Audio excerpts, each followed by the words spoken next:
Hey guys, and welcome back to The Brick Professor. Today we're taking a look at the Spaceport set number 60080, or what should really be called the Space Shuttle, right? It says Spaceport on the box, but it's really the Space Shuttle. It's got 586 pieces and retails for about $120. I've got to tell you guys, I love space stuff, and I'm a sucker for the dehydrated space ice cream every time I go to the museum. So I'm super excited to review this set. Let's dive in and take a look. All right, so let's talk stats. Remember, green means good, orange means okay, about average, and red means not so great. So looking at the piece count, coming in at 586 pieces, that's okay, but not great, especially for the price point.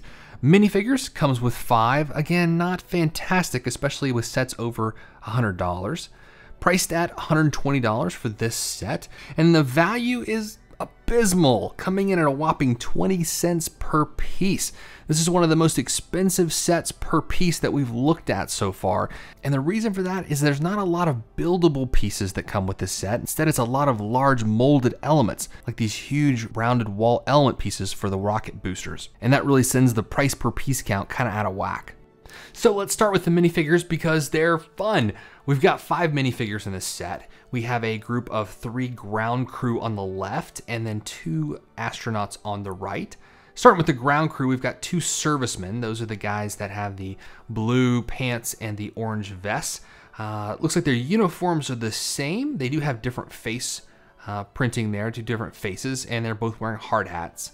The guy in the middle has a coffee cup that he comes with. The minifigure in the middle, she is the scientist, according to the box, and she is holding my favorite piece in probably the entire set, which is the blueprint of the Space Shuttle. Totally cool. I love that. I'm going to use that piece in lots of different situations. And then on the right, we have 2 different astronauts. We've got actually a male astronaut and a female astronaut, and they both come with 2 different helmets. They come with the smaller helmet with a visor that opens and closes, and they also come with the full large spacesuit helmet that they can do spacewalks with. I'm not actually a fan of this helmet piece there for a couple of reasons. One, you can't see through it at all, so you can't see their face.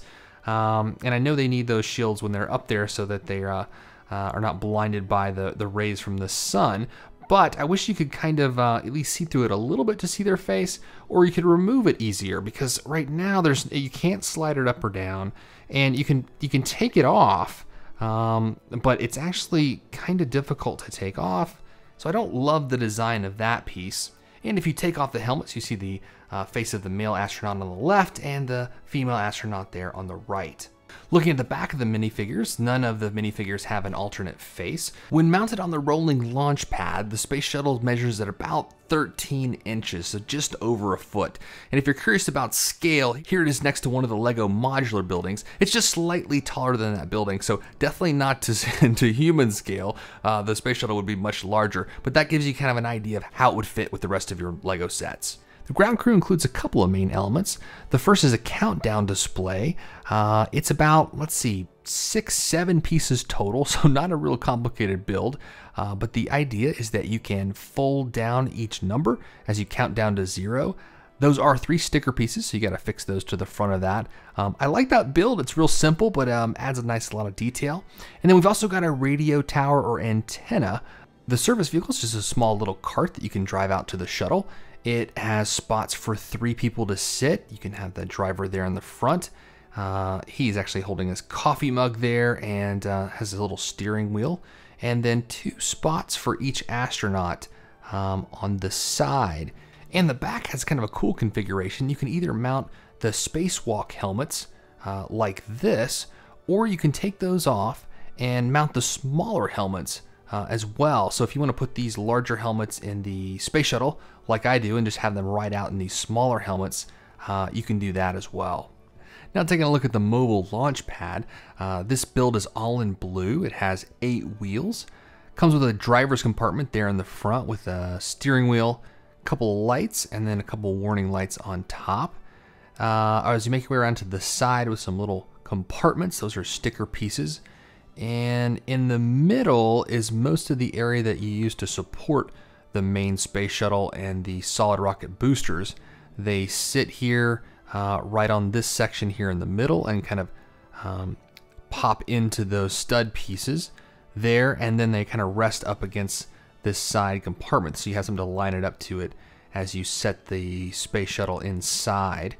And it's got a nice little rumble to it. I like the treads on these tires, so as you roll it out and roll it out to the launch pad, it's got a nice little rumble to it, as if it's going to be rolling really slowly, just like it does in real life. The spacecraft is made up of 4 main components. You got the orbiter, which is the space shuttle itself, and then you've got the fuel, which is basically on the back. It's the fuel tank, which is copper in the middle, and the 2 solid rocket boosters on each side. The way these connect to the space shuttle is there's a pin at the top that connects in with the space shuttle, and then a little knob down here that it just sets into the inside of the space shuttle, so it gives it a little bit of stability. One of my main complaints about this actually is the way that this sits up next to the space shuttle. It doesn't really hook in there or attach in any way, and so there's quite a bit of wobble. So if you actually want to fly this around, it kind of wobbles and shakes. I'm not really sure why they did this design instead of having 2 pins, which seems like it would have been a much easier way to connect that in. But I really don't like that design. It seemed kind of strange. And on to the main event, the Space Shuttle Orbiter itself. The design is okay. If you look at some of the older LEGO Space Shuttle designs, some of them are terrible and look a lot more like an airplane than the Space Shuttle itself. This one's pretty good. I think, again, it's probably the use of a lot of those molded pieces, especially the cockpit up here at the front or flight deck.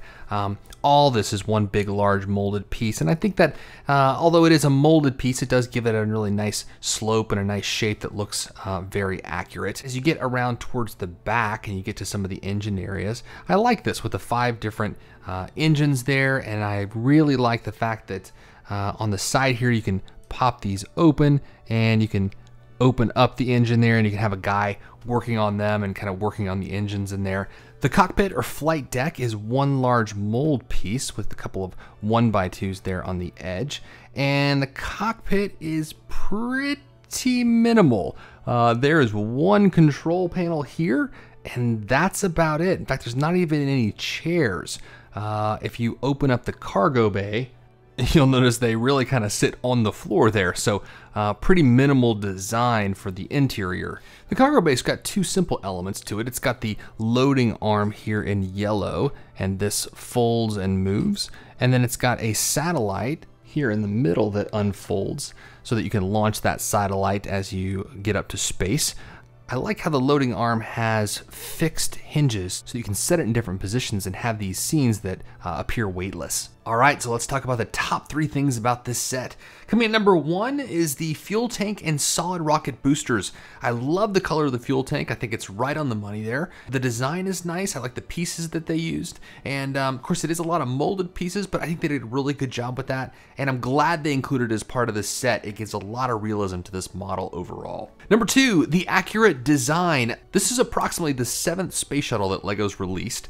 So there's been about 6 others prior to this one. And I kind of looked back at some of the other models, and most of them look pretty bad. They don't look too much like the space shuttle at all. A few of them do. There were a couple with the really high build counts that did look close. There were about 2 of them, but out of all 7, this is right up there. And coming in at number 3, the rolling launch pad. I love the way that the entire model fits on that rolling launch pad, that you can roll it out to the launch area, you can roll it back in. It does rumble a little bit as you roll it. I like the driver in the front as he drives it out to the launch area. It makes it a more dynamic set that you can move around and do different things with it instead of just kind of a static launch pad that sits there. As far as the bad, the value is terrible. As we talked about, it's 20 cents per piece. So just keep in mind, if you're gonna get this set, you're not getting a lot of buildable pieces. You're not gonna be able to do much more with this set at all. It is what it is. It's a space shuttle, and you get big, large molded pieces that make it look like a space shuttle. And if that's what you're looking for, man, this set's perfect for you. If you're looking for buildable pieces to make a lot of other different kind of spaceships, this is not the one. You kind of have to build a space shuttle with it. There's a little bit you could do, but it kind of is what it is. All right, so let's talk ratings. Overall, I'm gonna give this set 3.5 stars. I do like it because of its accurate design, and I love space stuff, and I do love the space shuttle. but the fact that you can't build much else with it and it is pretty expensive per piece are pretty big drawbacks for this set. Hey guys, thanks for watching, and if you like LEGO reviews and LEGO custom builds and everything LEGO, then subscribe and stay up to date with the latest videos from Brick Professor.